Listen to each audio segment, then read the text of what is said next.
Chapter 2. The Emperor of Lilliput, attended by several of the nobility, comes to see the author in his confinement. The Emperor's person and habit described. Learned men appointed to teach the author their language. He gains favour by his mild disposition. His pockets are searched, and his sword and pistols taken from him. When I found myself on my feet, I looked about me, and must confess I never beheld a more entertaining prospect. The country around appeared like a continued garden, and the enclosed fields, which were generally 40 feet square, resembled so many beds of flowers. These fields were intermingled with woods of half a stang, and the tallest trees, as I could judge, appeared to be 7 feet high. I viewed the town on my left hand, which looked like the painted scene of a city in a theatre. I had been for some hours extremely pressed by the necessities of nature, which was no wonder, it being almost 2 days since I had last disburdened myself. I was under great difficulties between urgency and shame. The best expedient I could think of was to creep into my house, which I accordingly did, and shutting the gate after me, I went as far as the length of my chain would suffer, and discharged my body of that uneasy load. But this was the only time I was ever guilty of so uncleanly an action, for which I cannot but hope the candid reader will give some allowance, after he has maturely and impartially considered my case and the distress I was in. From this time my constant practice was, as soon as I rose, to perform that business in open air, at the full extent of my chain, and due care was taken every morning before company came, that the offensive matter should be carried off in wheelbarrows, by 2 servants appointed for that purpose. I would not have dwelt so long upon a circumstance that, perhaps at first sight, may appear not very momentous, if I had not thought it necessary to justify my character, in point of cleanliness, to the world, which, I am told, some of my maligners have been pleased, upon this and other occasions, to call in question. When this adventure was at an end, I came back out of my house, having occasion for fresh air. The Emperor was already descended from the tower, and advancing on horseback towards me, which had like to have cost him dear, for the beast, though very well trained, yet wholly unused to such a sight, which appeared as if a mountain moved before him, reared up on his hind feet. But that prince, who is an excellent horseman, kept his seat, till his attendants ran in, and held the bridle, while his majesty had time to dismount. When he alighted, he surveyed me round with great admiration, but kept beyond the length of my chain. He ordered his cooks and butlers, who were already prepared, to give me victuals and drink, which they pushed forward in a sort of vehicle, upon wheels, till I could reach them. I took these vehicles, and soon emptied them all. 20 of them were filled with meat, and 10 with liqueur. Each of the former afforded me 2 or 3 good mouthfuls, and I emptied the liqueur of 10 vessels, which was contained in earthen vials, into one vehicle, drinking it off at a draught, and so I did with the rest. The Empress and young princes of the blood of both sexes, attended by many ladies, sat at some distance in their chairs. But upon the accident that happened to the Emperor's horse, they alighted, and came near his person, which I am now going to describe. He is taller by almost the breadth of my nail than any of his court, which alone is enough to strike an awe into the beholders. His features are strong and masculine, with an Austrian lip and arched nose. His complexion olive, his countenance erect, his body and limbs well proportioned, all his motions graceful, and his deportment majestic. He was then past his prime, being 28 years and 3/4 old, of which he had reigned about 7 in great felicity, and generally victorious. For the better convenience of beholding him, I lay on my side, so that my face was parallel to his, and he stood but 3 yards off. However, I have had him since many times in my hand, and therefore cannot be deceived in the description. His dress was very plain and simple, and the fashion of it between the Asiatic and the European. But he had on his head a light helmet of gold, adorned with jewels and a plume on the crest. He held his sword drawn in his hand to defend himself, if I should happen to break loose. It was almost 3 inches long, the hilt and scabbard were gold enriched with diamonds. His voice was shrill, but very clear and articulate, and I could distinctly hear it when I stood up. The ladies and courtiers were all magnificently clad, so that the spot they stood upon seemed to resemble a petticoat spread upon the ground, embroidered with figures of gold and silver. His Imperial Majesty spoke often to me, and I returned answers, but neither of us could understand a syllable. There were several of his priests and lawyers present, as I conjectured by their habits, who were commanded to address themselves to me, and I spoke to them in many languages as I had the least smattering of, which were High and Low Dutch, Latin, French, Spanish, Italian, and lingua franca, but all to no purpose. After about 2 hours the court retired, and I was left with a strong guard, to prevent the impertinence, and probably the malice of the rabble, who were very impatient to crowd about me as near as they durst, and some of them had the impudence to shoot their arrows at me, as I sat on the ground by the door of my house, whereof one very narrowly missed my left eye. But the colonel ordered 6 of the ringleaders to be seized, and thought no punishment so proper as to deliver them bound into my hands, which some of his soldiers accordingly did, pushing them forward with the butt ends of their pikes into my reach. I took them in my right hand, put 5 of them into my coat pocket, and as to the 6th, I made a countenance as if I would eat him alive. The poor man squalled terribly, and the colonel and his officers were in much pain, especially when they saw me take out my penknife. But I soon put them out of fear, for, looking mildly, and immediately cutting the strings he was bound with, I set him gently on the ground, and away he ran. I treated the rest in the same manner, taking them one by one out of my pocket, and I observed both the soldiers and people were highly delighted at this mark of my clemency, which was represented very much to my advantage at court. Towards night I got with some difficulty into my house, where I lay on the ground, and continued to do so about a fortnight, during which time the emperor gave orders to have a bed prepared for me. 600 beds of the common measure were brought in carriages, and worked up in my house. 150 of their beds, sewn together, made up the breadth and length, and these were 4 double, which, however, kept me but very indifferently from the hardness of the floor, that was of smooth stone. By the same computation they provided me with sheets, blankets, and coverlets, tolerable enough for one who had been so long inured to hardships. As the news of my arrival spread through the kingdom, it brought prodigious numbers of rich, idle, and curious people to see me, so that the villages were almost emptied, and a great neglect of tillage and household affairs must have ensued, if his Imperial Majesty had not provided, by several proclamations and orders of state, against this inconveniency.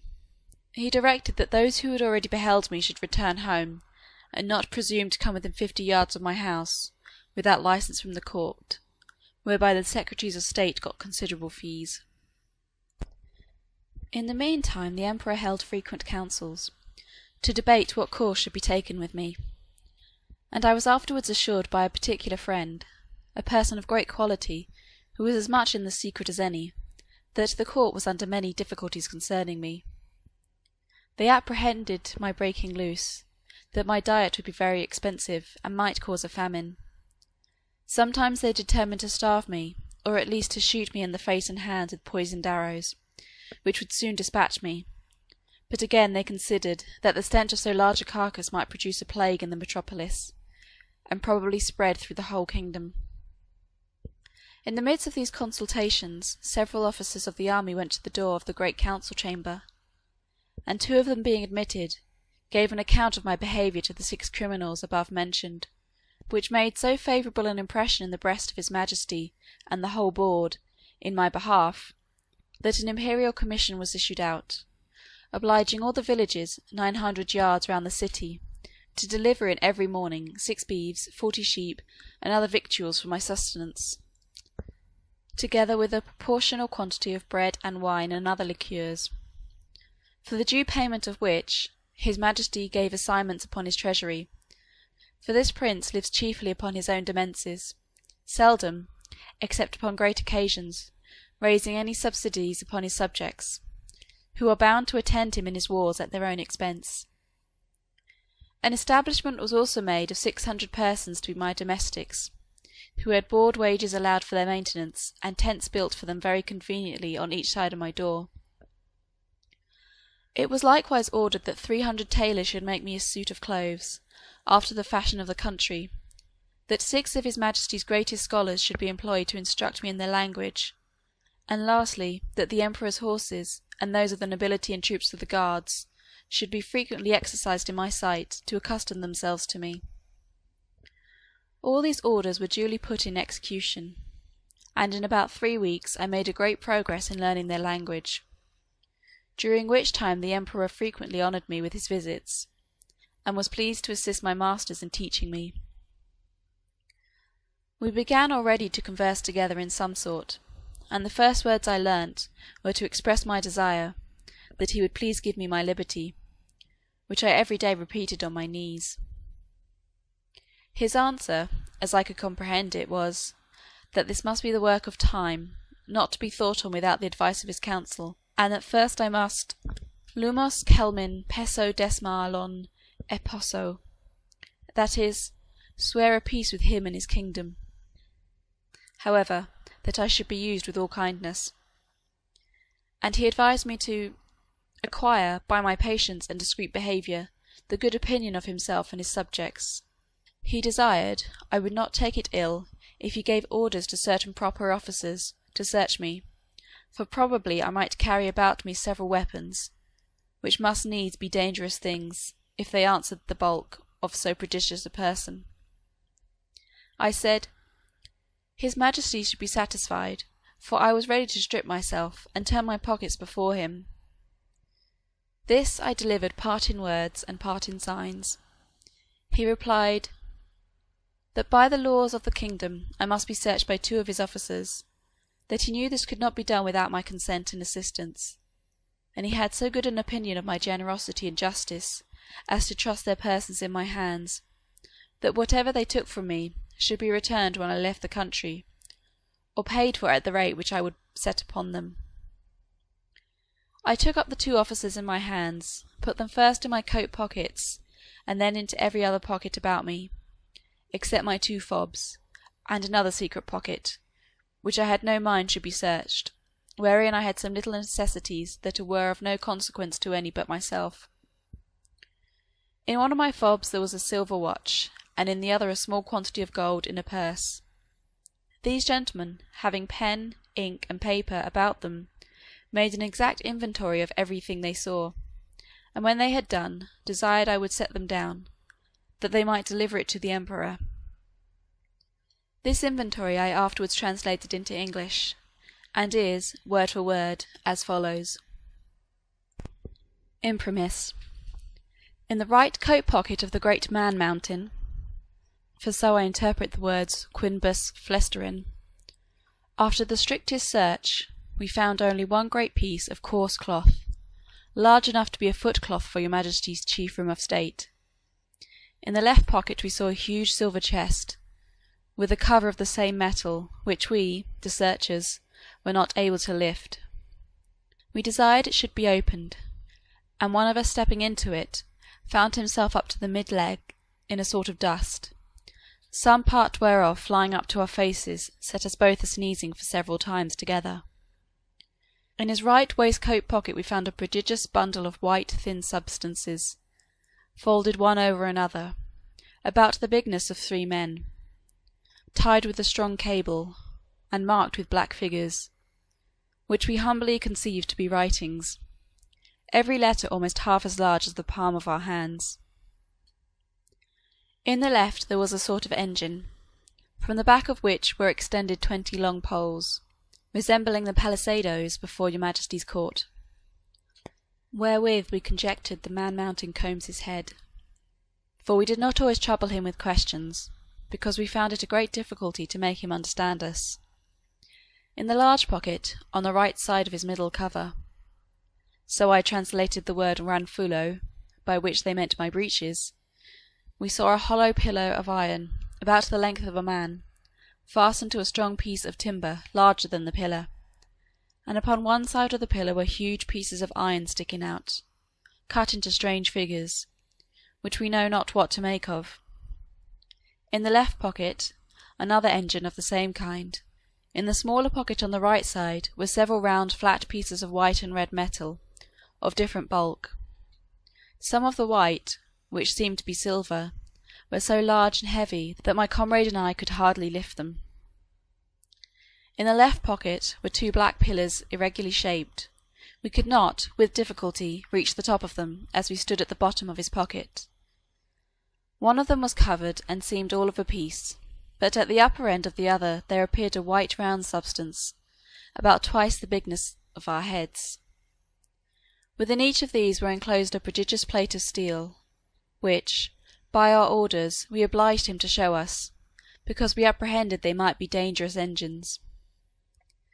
He took them out of their cases, and told us that in his own country his practice was to shave his beard with one of these, and cut his meat with the other. There were two pockets which we could not enter. These he called his fobs. They were two large slits cut into the top of his middle cover, but squeezed closed by the pressure of his belly. Out of the right fob hung a great silver chain, with a wonderful kind of engine at the bottom.